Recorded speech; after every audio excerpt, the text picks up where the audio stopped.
We're live. Yes, indeed. Welcome, welcome, welcome. All of you tuning in here to this Churros Part 2 El Clásico special, folks. Oh, shit. It is dawned upon us once again. It is back.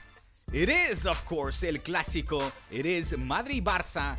And it is right here on Churros, the spot special, the preview to the biggest club football match in the world. It's back, baby. It's that one we got marked red on the calendar as soon as the fixtures were announced. And I have the pleasure to break it all down for you, the loyalist of the loyal. Thank you, as always, for those of you that stick with us, through thick and thin.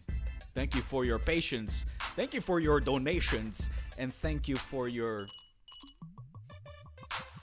drinkations. All of a sudden, I felt like I had to rhyme it with the drinks and the ice cubes anyways. No drinks right now. In fact, this is going to be a solo one. Kian cannot make this podcast. So let's hope that Kian Sobani will rejoin us at some point in time. I'm sure he's having an absolute fabulous time over in Madrid. Hello. Hi. With the oohs and the ahs. That was well timed. Listen, I'm going to get into it, the take-a-tangs, because you guys have been submitted your questions, and I got a lot to get to. So without any further ado, by the way, I hope all of you, it's funny, whenever we put up questions, you guys answer real quick, like. You're quick to get to the submission of your demands. However, I feel like we're kind of lagging in terms of views when it comes from the podcast, on this platform, of the content that I continue to put up. Please do keep tabs. I do realize some of you prefer audio. I do put out the audio, even if it is like maybe like a day later. Give me a couple of days max. It's convenient. Plus, I like this visual format, the video. It's comfortable. So please, I would highly recommend you all watch the YouTubes. And I don't say that for monetization or anything. Trust me, the views are not that much anyway. I make nothing from that. It's just easier for me rather than have to go through the process of downloading the audio, uploading that shit again. As you can have seen on multiple occasions, my machinery is weak. It's getting weak. It's outdated. It's old. And not the camera though. Coming in crisp. Also, that's why appreciate the post-production, or the production. All right, let's stop talking absolute nonsense. Let's instead get to your questions. All right, starting with Kubarsi. He's saying the season was supposed to be Real Madrid's. Hansi Flick has done wonders. What's the major difference between Flick and Xavi's coaching? Their coaching styles, right? Their footballing styles, philosophies, if you will. It feels like Flick makes players' role easy, and Xavi maybe overcomplicates things. Kubarsi. Thank you for your question, first of all. And I don't necessarily disagree with you at all. I'm happy to give you my perspective a little bit of how I see Xavi's and Flick's footballing styles, their philosophies, call it what you want, differ. And it's a big debate now, right? Especially after the Bayern game, there was from the Caverna, the Madridista, esa gentuza. They are now like the narrative, coño. I said it in English. Like, how do I say that in English? The narrative. The narrative is it's been a long week, guys. Work in build-up of these matches has been exhausting, doing double shifts and stuff. So bear with me. I am tired, but I'm here for y'all's agains. All right, for a third time this week, y'all. Where was I? The narrative right now is saying that Hansi Flick is in Barca style and that it's counter-attacking football, comparing it even to how Madrid play or played, depending how you want to see it. But that's maybe a different question, and I think I'm being asked that later as well. So let me answer the question directly. Xavi versus Flick, the comparison.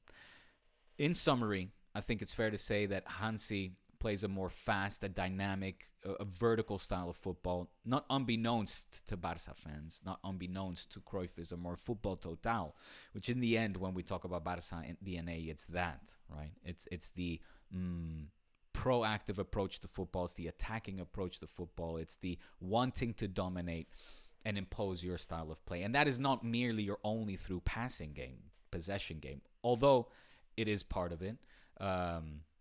And Hansi is as well. So far, we've outpossessed our teams, all the teams that we faced, except for Bayern, where it dropped considerably. I'm not saying it did. It dropped to, I think, 38% or something in total.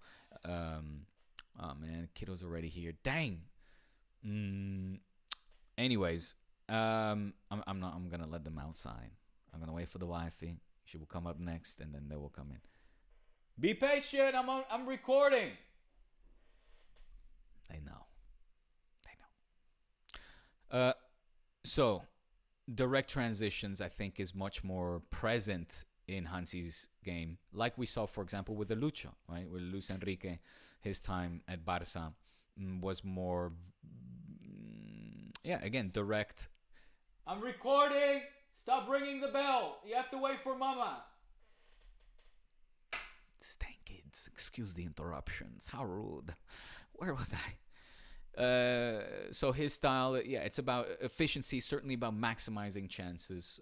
Again, and a good example of that is just how many goals we've scored and overall. But taking the last sample, if you will, against Bayern, it was 4 shots on goal, 4 goals, right? Maximum efficiency. Bayern had more chances created, had more possession, however, didn't prove as efficient. And company style is a much more closer resemblance or derivative, if you will, from directly, say, a Pep Guardiola that also statistic. Although he in City he's changed, but let me keep it to Xavi, okay? Xavi needed more passes to get into the opponent's half or even final third. It was much more of a methodical, like, ball control. Certainly the emphasis was on ball control, a patient build up, positional play in that regard was a lot. El juego de posesión, right, is something that is attributed a lot with Xavi as well. And then when it comes to overcomplicating, to go back to Kubarsi's question as well, I think that's true. I think players did get to a point where it was maybe confusing them, and it was an overcomplicated. In that sense, Hansi's is a much more simplistic way of approaching the game.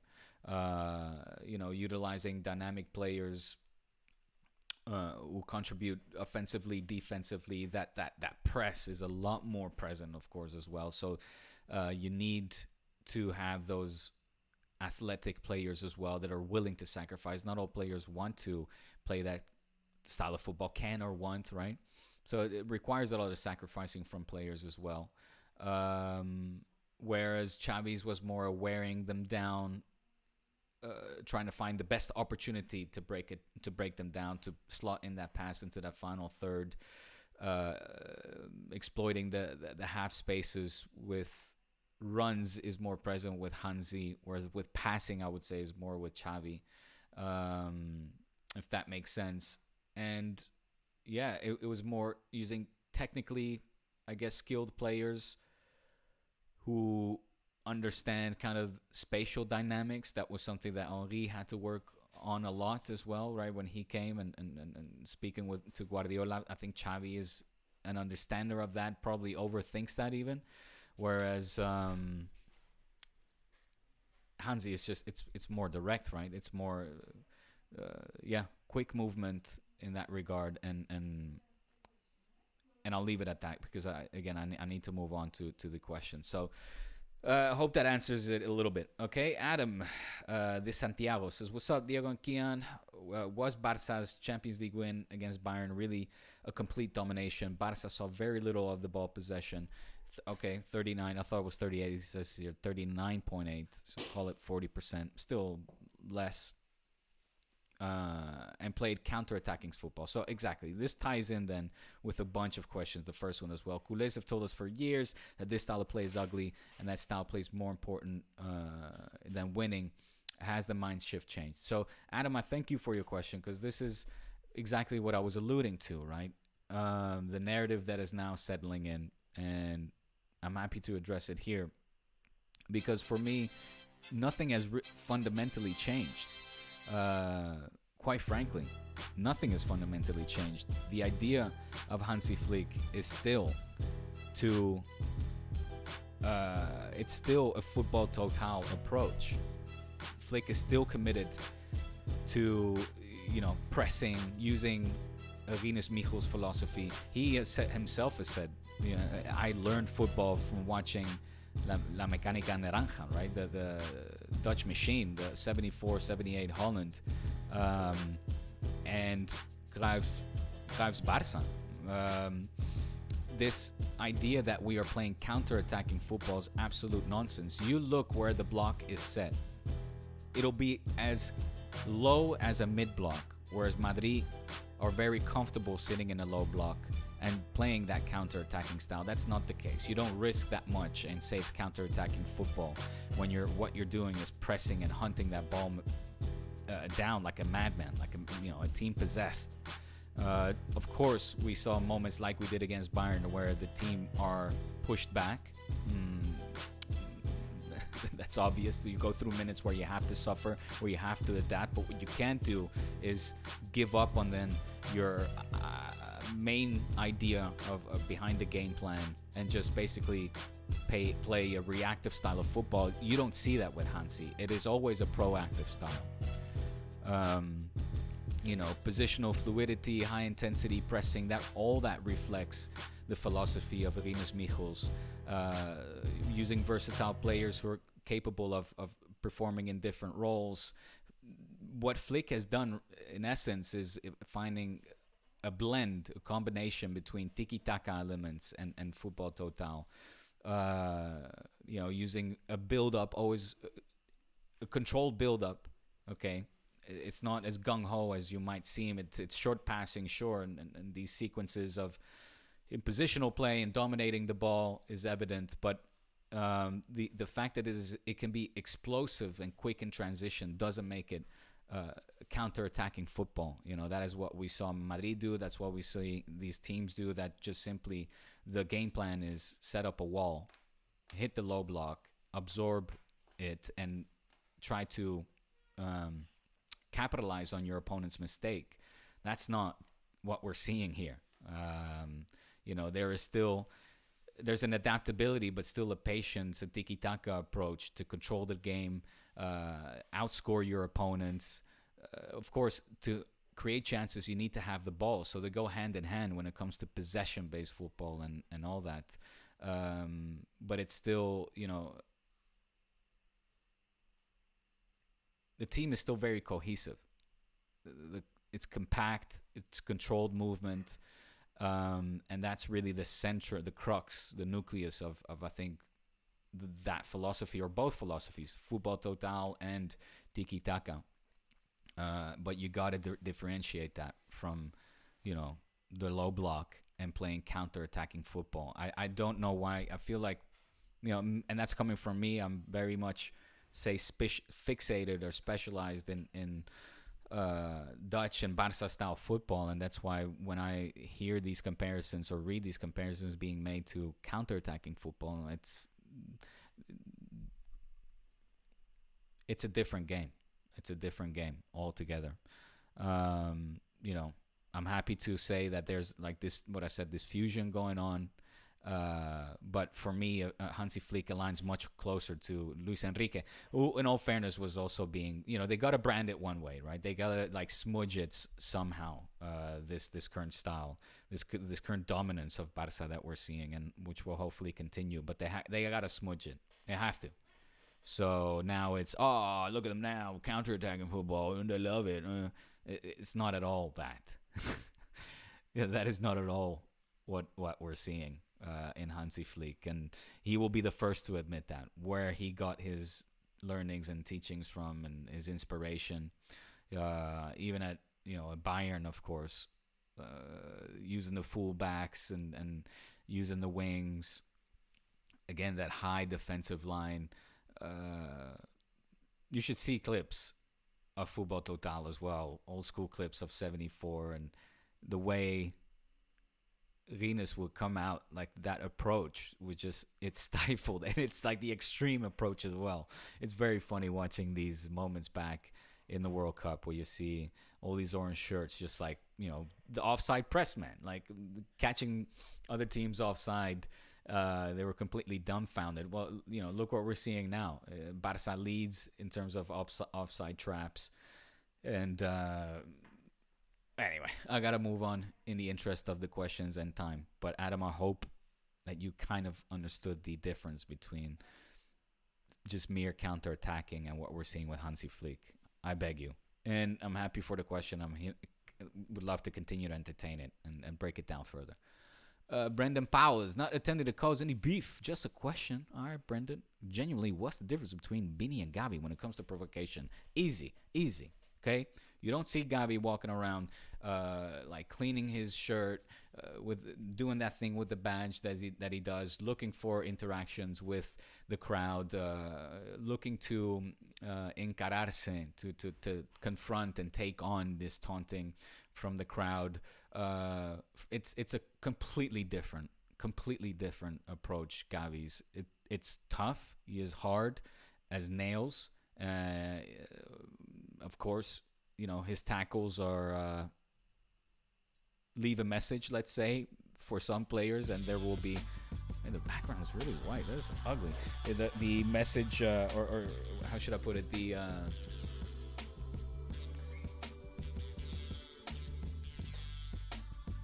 it's ugly, man. This backdrop. Sorry, you guys have to look at this. It is very well. Anyway, the way that Gavi goes into challenges might rub players the wrong way, and I'm not saying that there isn't some pushing and shoving and trash talking going on. We've seen that on plenty of occasions, Ceballos and him, etc. But we see it with Vinny, I think, on a whole different scale. And like I said, it's not just what happens on the pitch, but off the pitch as well.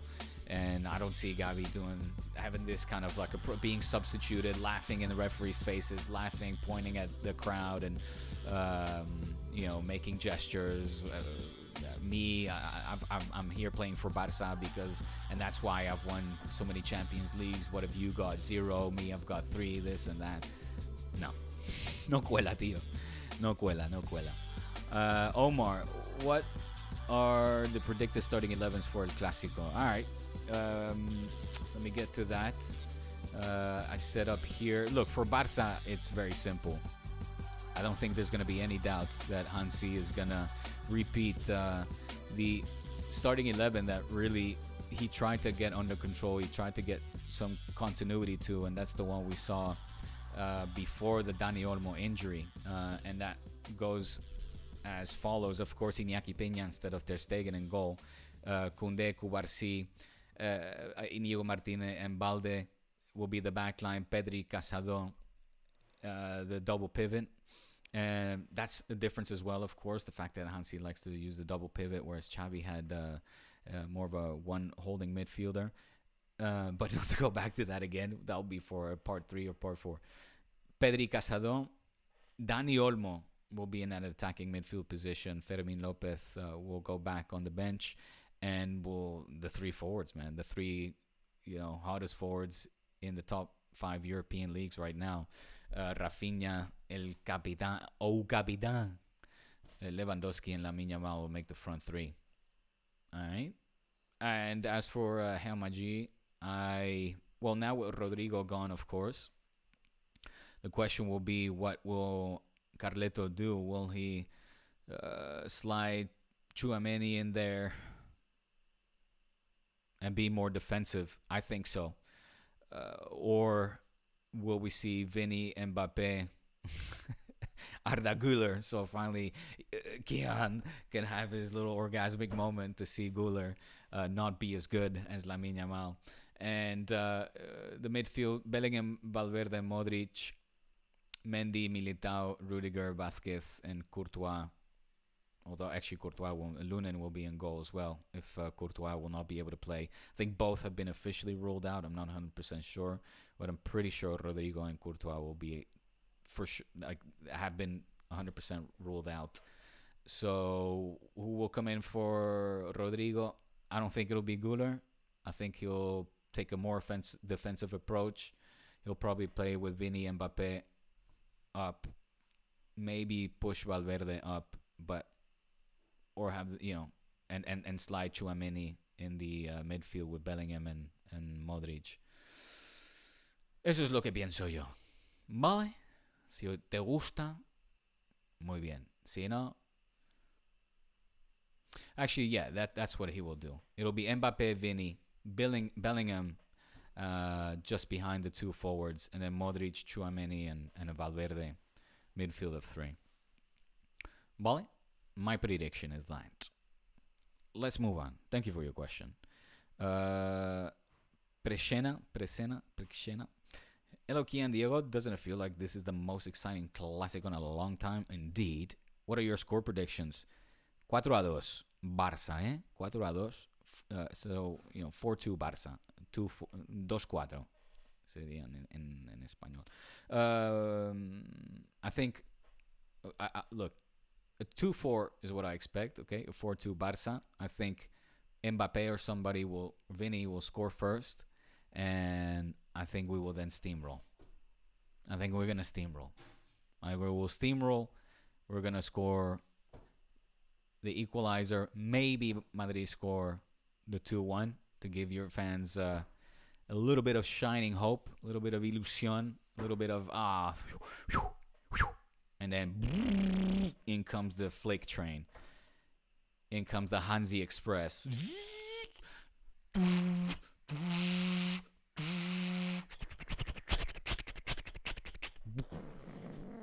Go, go, go, go, go. I've got Lamine Yamal as my first scorer. I'd be very happy if it was Rafinha or Capitan. I'd be happy it was Levy. I'd be happy if it was goddamn Mbappe himself. I want to win this one, and I want to win it emphatically, and I've got a good feeling. I got a good hunch, folks.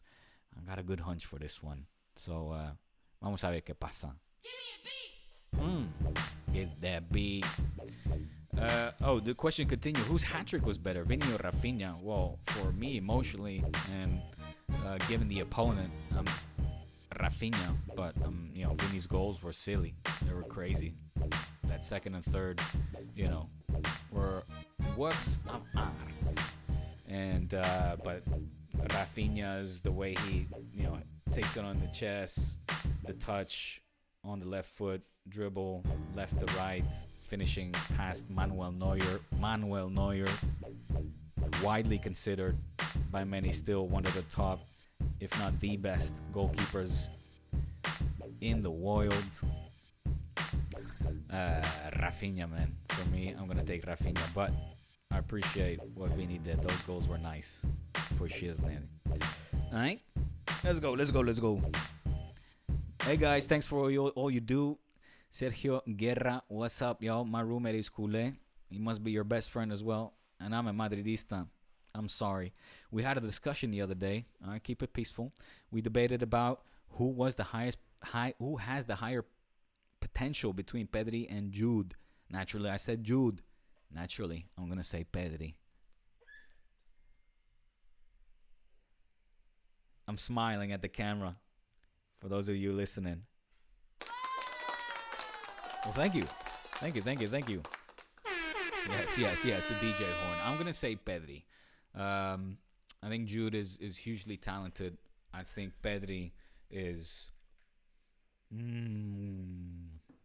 just one of those delightful players that you don't see come around very often, that are continue to give us with just magical moments, dazzling interpretation of football, passing, dribbling, all those things, the skills that this guy brings, the ballerina style, the Iniesta style of football. If you've been a Iniesta fan, I'm sure you see glimpses of it, a whole lot for that matter, in this still very young Pedri. And let's not forget, Iniesta peaked later, meaning by the time he was Pedri's age, I think Pedri's ceiling could be potentially higher than Andres Iniesta's. That's saying a whole lot. Uh, that's who I measure him up against, though. For me, I'm measuring Pedri up against Iniesta. And with all respects to Jude, if you got to push me in a corner, I'm picking Pedri. And I'm, 99% sure most Madridistas would choose Jude. So one of those polarizing ones, eh? But we all got to pick a side. Sebastian, long question. Let me see if I can summarize this. Is Barca's approach sustainable? That is the crux of it. He's saying Barca, a lot of fragile players. Pedri, Olmo, it's true. They have recurring injuries. I 100% agree. This is a tremendous physical effort that they have to maintain. Agreed, it is.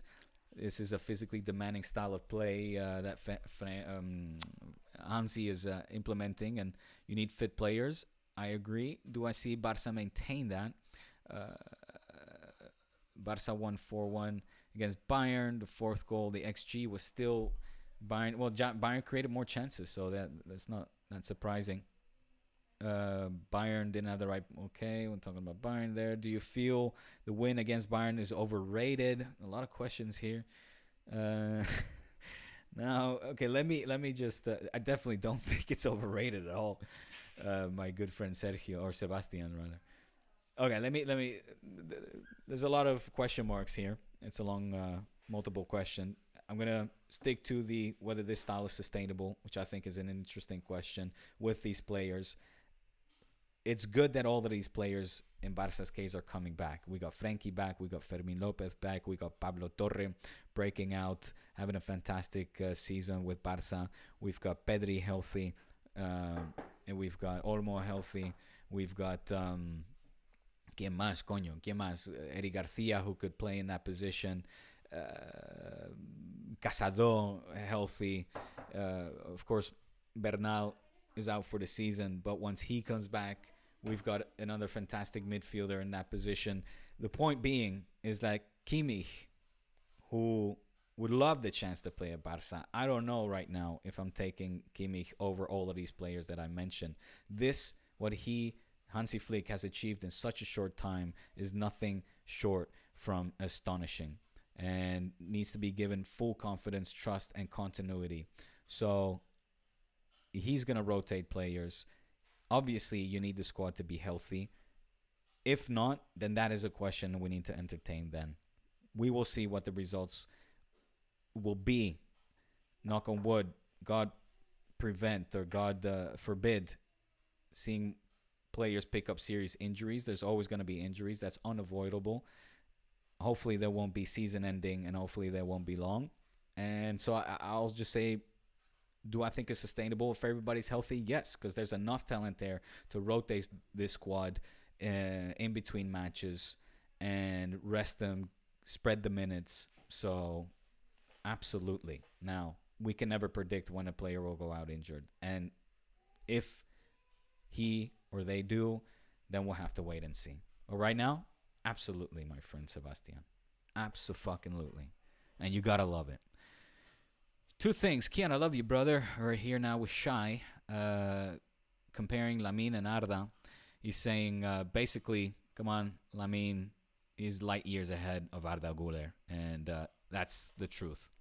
Anybody that doesn't agree is a fanatic and incapable of rationalizing or admitting big fat truths when it slaps them across their faces with big fat Disney's.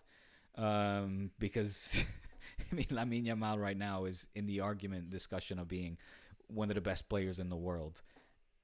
To compare him to a player that is not even breaking serious minutes, it's a pointless discussion. Diego, though, he's saying Iniesta, possibly my favorite Barca player of all time. So I'm guessing Pedri will be of your taste as well. Would have won the Ballon d'Or were it not for Messi and Xavi in 2010. Oh, I mentioned that he could have or would have, yeah. If not, so that year Messi won the league. That's it. Fourth place in the Ballon d'Or. The fourth place in the Ballon d'Or was Snyder, who won a treble and carried Netherlands to the World Cup final. Don't know about that. Wasn't Snyder robbed for Ballon d'Or by the Barça PR? This Barça PR, it's so funny to hear Madridistas talk about Barça PR. Oh my goodness. With Florentino. Marca y el oro. Lo vamos a controlar. Voy a poner a mi gente y el marca y el oro. El rondo ya no existirá. Será todo bajo mi control. Voy a poner a uno de los nuestros, Ferry, ¿vale? There's only one person here that controls the media, my friend. But Snyder, very nice player. Shame what is happening to him. It's not nice to see that. But to say he carried Holland to the World Cup final, I think is an overstatement. He definitely had a great year that year. That's undoubtable. That's unquestionable. Messi, you can never say just won the league. We were dominating football domestically and internationally. Inter should have never won that. We were robbed grossly in that match from a place in the final. But that's okay. Messi still, as an individual, because you're talking very collective here. What does the Ballon d'Or prize? ¿Qué es lo que premia? ¿Es un puto trofeo de liga or is it individual? You know, Messi went on to score many goals. He was the top goal scorer of Europe, of La Liga, of the Golden Boot winner. Had more than a goal per game average. I don't remember how many goals. Tried to add it up, but it started getting long-winded. So individually, Messi was head and shoulders above anybody else, like he has been for most of the seasons in his peak. To give Messi a Ballon d'Or for his individual brilliance is never a shame. Not even when you have other players that win the same and win World Cup trophies and Euros, and do so from a midfield position where, of course, they have an influence on the games and on a player's performance. But Messi single-handedly did so much, man. Did so much. While relying, of course, on very skilled football players around him that were in a class of their own themselves. But, I mean, you know where I stand on this Messi thing. And Snyder, for me, ain't Messi. Guys, I've put this question in the direct chat as well. All right. Tonight was absolutely insane. This is Arnab. Thank you for your question. This is interesting. Arnab, our dear patron, he was at the Luis Companys Stadium, and he says Barca didn't just beat Bayern, they annihilated them. Rafinha was on another planet with that hat-trick.